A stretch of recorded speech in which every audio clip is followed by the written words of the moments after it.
We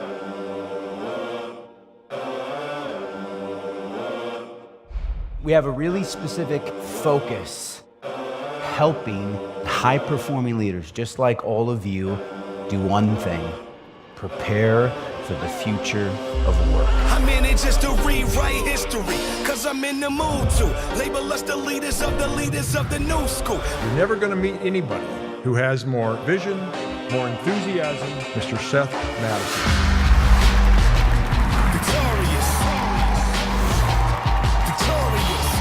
Let's go, let's get into this. Let's go, let's go. What are the timeless leadership skills and competencies that are going to be most relevant, that I can count on, that will always be important? Barriers to entry have never been lower for entrepreneurs and individuals to contribute, to communicate, to have a say. A future maker is an individual who looks at the infinite possibilities of potential paths forward into the future and clearly identifies this is the path forward. They were doing it to create an elevated experience for the talent, for the people inside the practice and the business, so that they could attract great talent, so they could keep great talent, and so that ultimately they could create a competitive advantage in the marketplace by delivering a better experience to their clients.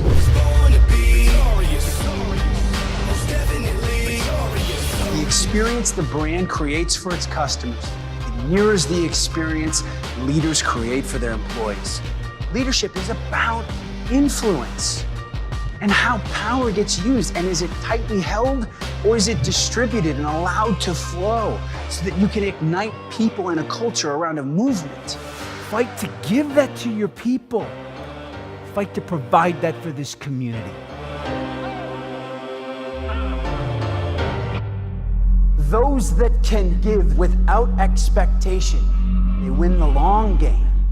And that's the only way we start to shift this ecosystem out of a mindset of scarcity and into a mindset of what? Abundance.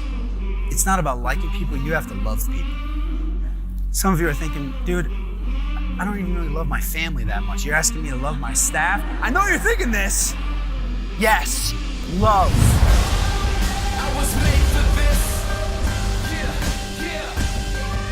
I'm telling you today, you can't be a leader unless you love people. This is a defining moment of change for you.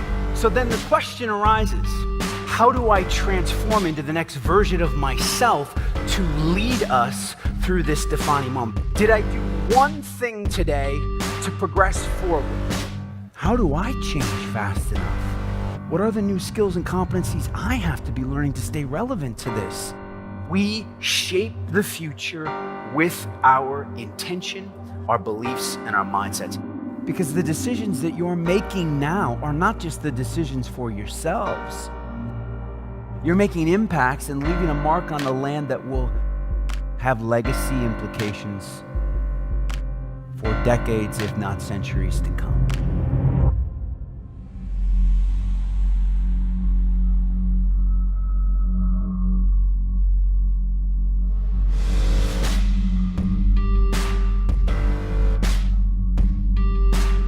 Three things that the best of the best do. All right, are you with me? We're going to cover these three. So the first, future-making imperative. Authenticity, authentic, unfortunately, is a word that's gotten used so much, it's freaking meaningless today.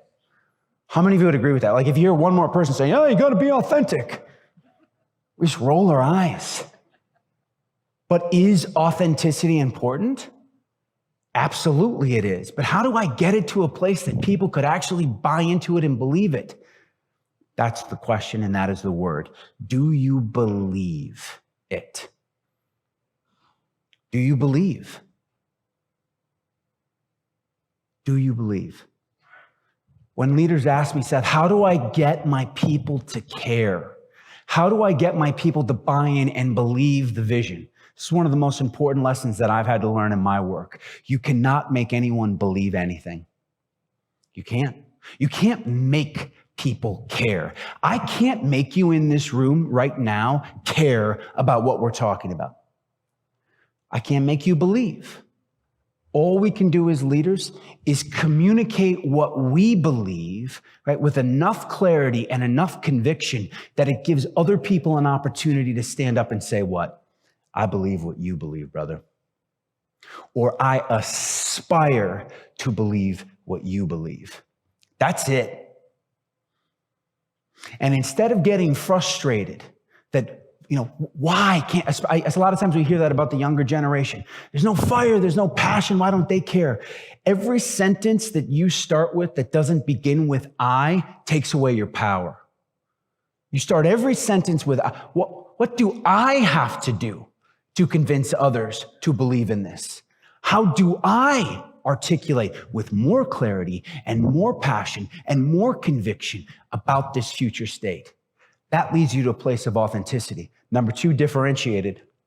How does my value proposition differ from the competition?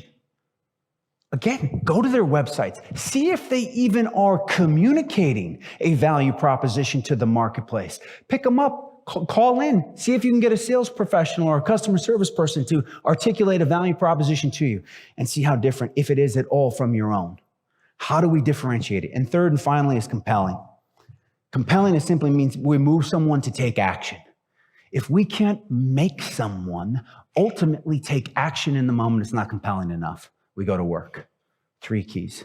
This is the second of the 3 future-making imperatives. The first, understanding the neuroscience of change. Right? The second, harnessing the power of future casting, both with our vision internally as well as with our value proposition to the marketplace. For the owner-operators in the room for a second, just stop and think. What would it feel like in your organization and in your culture if you looked around at your squad and every single person on the team could clearly communicate your vision for the organization and nail a value proposition that's strong and clear to the marketplace? What would that feel like for you? What would that do for us? What kind of momentum would that create for us? Right? That's where we start.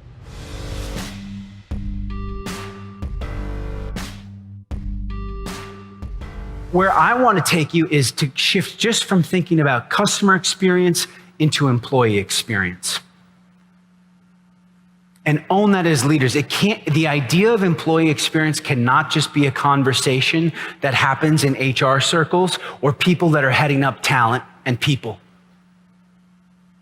Experience has to be owned by leaders. Because the experiences that we're looking for in our personal lives are influencing our professional lives. 2 things have happened that influence us as leaders in the last 18 years. Number 1, our appetite and our willingness to pay a premium for a better experience has only continued to elevate. You think about what you're willing to pay a premium for today for a better experience. Give me an example. What's something you'll pay a premium for a better experience? Daycare, great example. What else? A flight. Better seat, upgrade. How about the reclining seat movie theater where they bring you the cocktails? Are you with me on this? I think this is one of the greatest inventions in the history of the world. Sign me up for this. If you haven't been, you haven't lived, right? Even though the chicken fingers are terrible, but just like the thought in the chair, right? I gladly paid 3x the ticket price. Our appetite has increased. But the other thing that's happened that impacts us as leaders as it relates to hierarchy and network over the last 20 years. You think back, it wasn't that long ago. Hierarchy sort of represents historical work. Work was a physical place that we could go to and work. And when you left work. And now you're in your personal life. And today, the lines between work and life, where are they? They even exist? The whole idea of work-life balance assumes that they're 2 separate things. It's all one. For most of us, what's the very first thing you do in the morning when you wake up? You roll over and what do? You turn the alarm off on your phone, and what's the very next button you hit? All right, let's not lie to each other. Remember, truth-telling culture. Facebook, Instagram, then email, right? Let's not lie. But still, it's like 5:30. I'm already plugged in. I haven't even left the bed yet. I'm already working. What's the last thing we do before we go to bed at night? Check in one more time, right? One more time. And just out of curiosity, I don't know if this exists in this culture, but a lot of our clients, they get caught up in playing the who can send the latest email game. Are you familiar with this game? It's like it's 9:45. All of a sudden, like Terry sends an email. You're like, damn, Terry, working late. What do?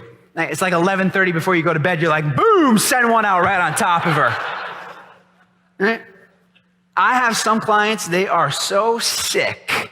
They set the auto delay responder to go out at like 3 a.m. So it looks, right? 3 a.m. pinging. And when we do that, what are we saying to the world? I'm still hustling. I'm still grinding. I heard somebody say, I'm better. I'm better. Maybe. It's all one thing. And so here's the point from an experience standpoint. Our life, work, personal, professional, it's all one thing, which means if your work experience sucks, your life sucks. You cannot separate.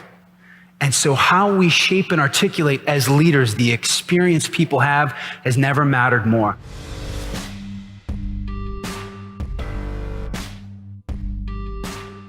Why don't we?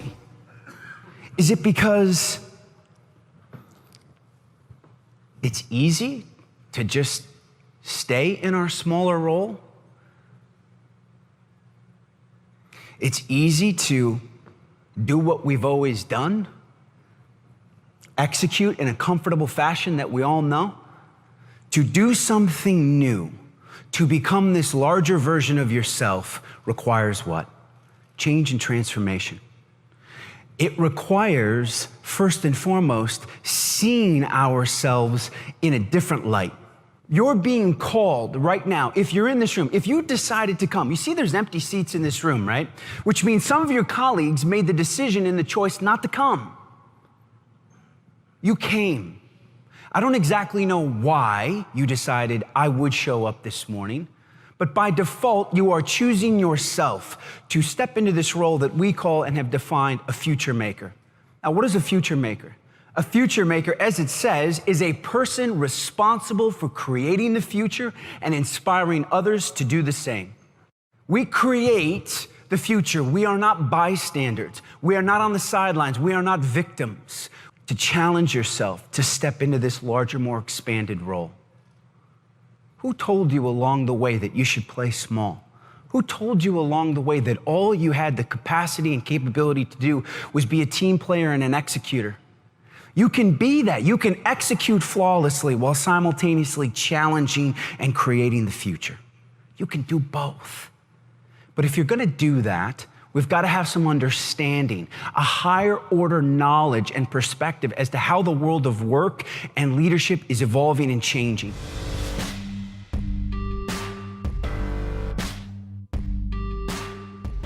One of my favorite quotes comes from Otto Scharmer out of MIT. He said, before we can create an external shift in our organizations, an internal transformation must first occur within ourselves, shifting the inner state. When I say shifting the inner state, what do we mean by that? It's about essentially connecting to something larger than yourself. And whatever you want to call that, God, source, the universe, your intuition or your imagination, your higher self. It's about accessing this deep, profound wisdom that lies within you, that no one outside of you can give you, that I can't give you, that only you have. Now, how does that manifest? What would be an example of that? Well, I was sitting backstage listening to the final comments on the panel. There was a lot of discussion around this idea of thinking about where you need to be in 10 years, right? In 10 years, who do we have to become to stay relevant? How do I close the gap? How do we collectively close the gap between where we are today and where we will be in 10 or 15 years? Here's the challenge. Here's how we end up staying stuck, myself included. And it plays out in how we make decisions. Because between here and in the next 10 years, it is going to be about decisions that we make. Every decision we make about who we become, what happens in the business. And we stay stuck because we keep making decisions based on who we are today or who we have been yesterday. And when we keep making decisions based on who we are today, it prevents us from being able to grow into the future. So this idea of how do we future pace our current decision making. Right? How do I start to become that version of myself now? How do I close the gap? And we can future pace our current self by asking a very simple question. What would the future version of myself choose in this situation? What would the future version of myself choose in this situation? Right? We have to start operating as that 10 and 15-year older version of ourselves right now.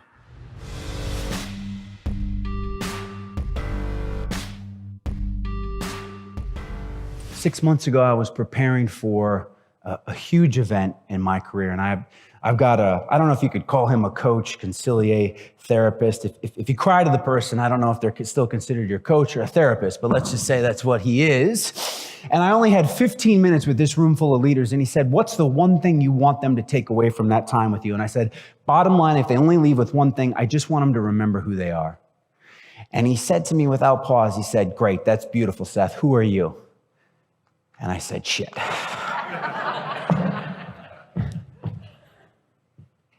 Who am I? Now, we have spent time with leaders dissecting this answer. I am the creator of my reality. What does that give you? What does that do for you? How empowered is that? I want you to think about if every single person in your agency operated from an identity, a state of I am the creator of my reality. I own all of it. I start every sentence with I, not you, not we, not they. They screwed me over. They did this. You didn't do this for me. Every sentence starts with I, especially as leaders. We have a recruiting problem. We have a retention issue. Brother, it's not we, it's you. You have a retention issue. Every sentence that you start with that doesn't begin with I takes away your power.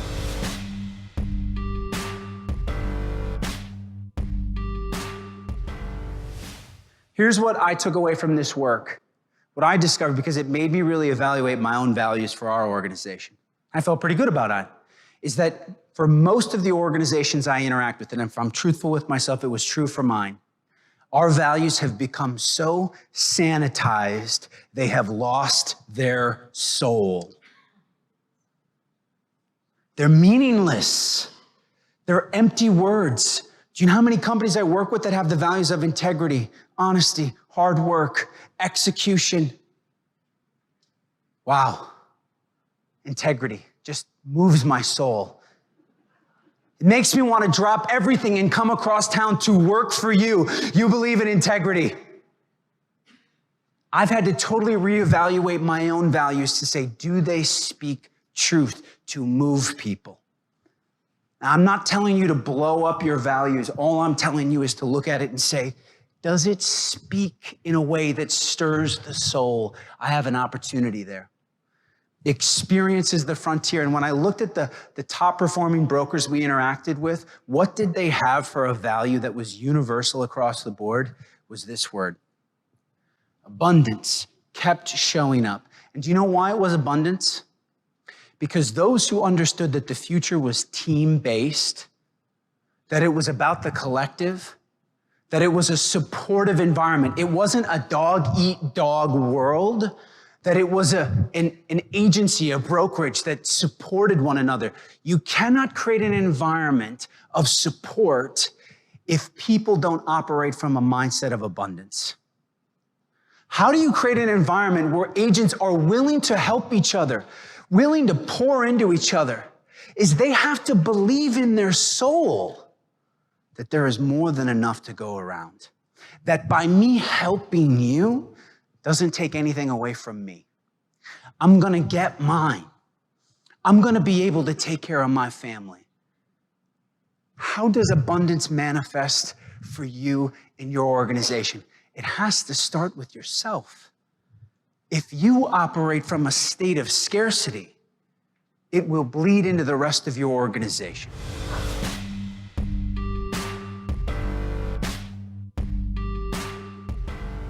I've gotten really good at accepting the minimum amount of freedom possible in this role. I don't even push against the edges anymore.